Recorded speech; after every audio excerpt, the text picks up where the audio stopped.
ველობა ახმეტის რაიონში სოფელ ოჟიოში მცხოვრები 21 წლის ელგუჯანა ხუცრიშვილი ცივი იარაღით მოკლეს შემთხვევა დილით მოხდა. მოკლუს ოჯახის წევრების თქმით, მსახლებმა მამაშვილმა ვასილ და ანზორ გავარდაშვილებმა ელგუჯანა ხუცრიშვილის სახლიდან გაიყვანეს და რამდენიმე წუთში ახალგაზრდას გულის არეში სასიკვდილო ჭრილობები მიაყენეს.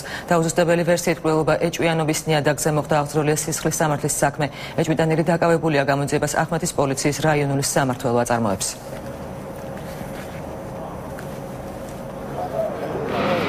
დილით მოვიდა სიცილით ვაკეთებდი საქმეს.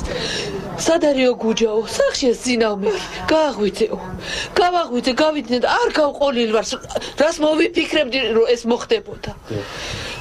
გავიდა და ცოტა ხნის შემდეგ დიდი ბიჭი მოვიდა. სისხლი აქ ხელზე, რა მოხდებოდა? გუჯა ქვეითო, საერთო ბინებში უწადიო. არანაირი ვერსია არაფერი რომ მქონდეს რა, ურთიერთობა კარგი ჰქონდათ.